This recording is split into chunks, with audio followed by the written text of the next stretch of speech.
Hello, welcome to Xtra Speak, Xtra Speak, episode 48. Sorry it's a little bit late this week. All will be explained now.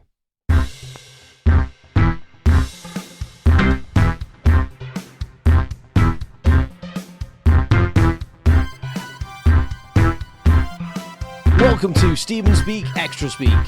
A little more prattle on everything and nothing.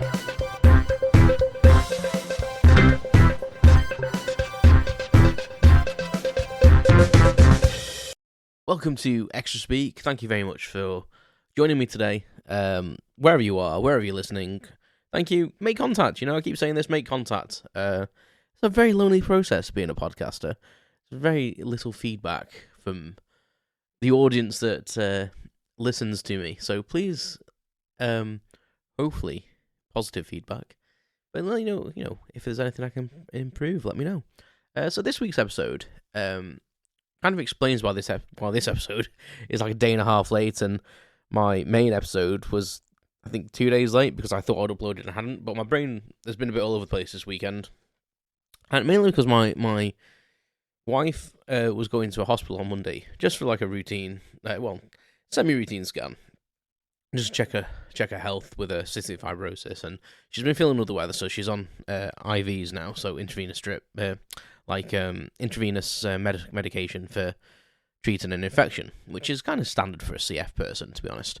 But my dad took quite seriously ill over the weekend, and I woke up Monday morning expecting to take Sarah to the hospital, but woke up early because I was going to do some work beforehand, and ended up realising, having a text from my stepmom, because my phone goes into sleep mode at night, so stops all things coming through, which I've now rectified because realised that it's quite important if someone needs to get hold of you for such a serious thing. Luckily, he was okay, but he was pretty ill. He had something called ketoacidosis, which it sounds to me like a Mary Poppins term or something. Supercalifragilistic ketoacidosis. You know what I mean? Anyway, it's quite a serious thing. I don't know why I'm laughing. So I woke up to that text message and phoned her straight away, and she said that he'd felt ill the night before. He'd been feeling ill over the weekend, and I did know this, but little did I know. My dad feels off colour. Not, I wouldn't say frequently, but he has really bad knees. He's waiting for 2 knee replacements, so can be a thing. So went up to see him, and he was in a bad way, but luckily, he was responding to the treatment, and they basically said, he'll just, he should just keep improving, and be alright, but he might have to be on insulin. He does have diabetes already. I'm not going to try and explain what ketoacidosis is, just do a Google. I wouldn't normally condone Googling a medical thing, but you're not self-diagnosed, you're just doing it for research and fact-finding, but pretty much what it is, it's really dangerous, and you can actually die from it, and he was quite ill. He was quite far gone, but he's a stubborn old bugger. That's probably what got him into it in the first place. But yeah, he's doing alright. He's back home now. So a couple of days in hospital, and I returned home yesterday. And I actually thought I'd already uploaded an episode, but hadn't. And then uploaded the same episode as last week because I thought that was the episode that I'd already recorded. Hadn't, so I deleted that. So, but that is the reason why it's late. But the purpose of this episode is not really to explain about my dad. He's doing alright now. I have to deal with some stuff, but I'm sure he'll be okay. And, the NHS will sort him out. I think it just brings it home to that how quickly things can change from thinking that someone's okay to, suddenly them not be. And even though my wife, Sarah, has quite a serious illness, that also takes me by surprise sometimes, she's on IVs at the moment and is ill, and since the wonder drug from her that she's on now, her health's improved, but it kind of takes me by surprise when she does get ill. And the same with my dad. I see my dad as I've already said many times that my dad's a bit of a hero of mine. I see him as a big, strong guy, and I forget he's getting old, and we all are. We're all going through life, and we're all aging, and we develop ailments. I'm having aches and pains that I never did when I was half my age, which I suppose makes sense, Been at the grind for a while now. Nose to the grindstone and all that. Yeah, but it does bring it home that potentially if they hadn't have taken him, he hadn't gone to the hospital when he did. Who knows what might have happened a few hours later? And it's not. I don't really want to think about that. But potentially, he could have died. And it's just strange that that can happen. I'm not telling you anything you don't know. You know this, like the old saying of walk out and get hit by a bus, and you could, But I think it just it's kind of been a bit of a wake up call for me, because I think you go through life and you forget these things, and until something happens like this, you think, oh bloody hell, got to make the most of not just that the time with that person, but just time in general. So been having quite a few of them moments recently. And maybe it's me getting older and reflecting on life. Who knows? But yeah, on another point, the NHS system in Britain seriously needs something doing with it. When my dad was waiting to be admitted to a ward, he was in resus, which shows how ill he was.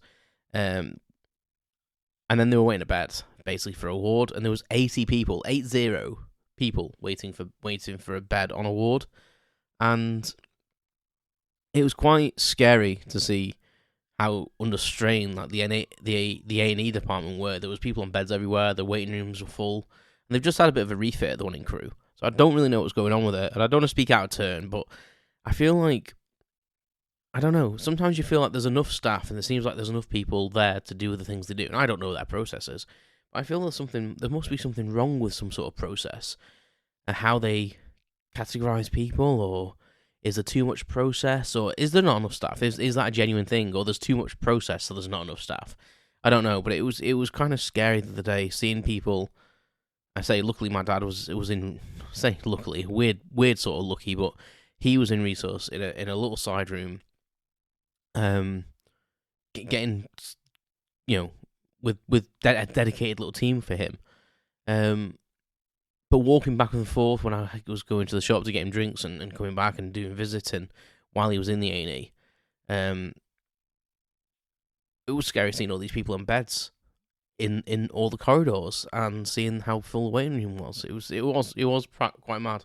I'm not going to linger on that. I just thought I'd mention it, but I just hope something happens and there's a shake-up in the system, or the staff get the support they need. And because you know what, every single nurse and doctor that I spoke to, they saved my dad's life first off, and every single one of them I spoke to were delightful and wanted to be there. You could tell they were carers. They were people that were doing that job because they wanted to, and they were in it for the caring. So yeah, so hopefully things get a shake up and everything comes good on that front, because I wouldn't like it to be like that. Maybe it was just a freak night, maybe it was just a weekend, but I feel like that's not an isolated thing. But yeah, it kind of, seeing all them people as well kind of made me think, like, this could, anything can happen, can't it? Anything can happen at any moment. And yeah, I always think to myself, like, when I've been doing things in the past, like riding motorcycles, and I'm not really, I won't say I'm like an adrenaline junkie or anything like that, but I've done a few risky things. I've done paragliding, which is kind of risky. It's like jumping off a cliff on a parachute, which was amazing, by the way. If you can stomach heights just to get up there, it's well worth it. It's probably the closest you can be to like being like a condor or something. And riding a motorbike is quite risky, I suppose. You get in a car every day, and that's bad enough. There's so many nutters on the road. But you're so exposed on a motorbike that, like a slow speed collision could like break bones and really hurt you. So, if you went out every day thinking like someone may die or I may die, then we wouldn't do anything. But I think it's just kind of like made me realise that things can change on a it's the American phrase, turn on a dime. So yeah, it's just kind of brought it home to me this week, and that's the reason that things have been a bit mad. Not just in podcasting, the Xtra Speak podcasting world, but at work and home life, and Yeah, I can't believe... Is it Thursday? Yeah, it's Thursday today. This is when I'm uploading it. It should be normally a Wednesday morning. This goes out at 6 a.m, but it's probably going to be going out... I'm recording this at 20 to 7 at night on Thursday the 23rd of March. So there you go. You've got a date there for you. So this is probably going to be uploaded in about half an hour or so. So I've decided to record a few extra speaks back to back. And we're getting up there now. We're nearly at 50. But I think soon I'm going to have a shake-up in the podcast. So... I will let you know what that is, probably in like an extra speak. How many different categories of podcasts can I do? I don't know. But yeah, thank you very much for listening. And just think to yourself, be kind, and if you've not, just say if you've not seen someone for a while, just see how they are, and because you'll regret it if something does happen and you've not spoke to them. And I think that's what I've thought. So if I text you, it's because I think you may die. And not thinking you may die, you know what I mean? Like, I don't want you to die without me saying hello to you. That sounds terrible. I don't mean like that. You know what I mean? I don't want you to... I don't want anyone to die. What am I about? You know what I mean? Like... I don't know. You know what I mean. Anyway. You know what I mean. How many times can I say that? Anyway, yes, thank you for listening. Check out stevenspeak.com. Check out my blog. I'm probably going to write another one this weekend or at some point in the future. There's no set release date for them. There's meant to be a set release date for most things, but you know what I mean. It goes up the wall. Yes, take care of yourselves. Thanks for listening. If you like the podcast, please share it. If you don't be mean about it. But you know what? Constructive criticism is welcomed. And I will speak to you all soon. You've been listening to Steven Speak Xtra Speak. Thanks for listening to my unscripted prattle on everything and nothing. Visit stevenspeak.com for updates, information, and my blog. You can follow more updates on social media at StevenSpeakPC. Thanks very much, and I'll speak to you soon.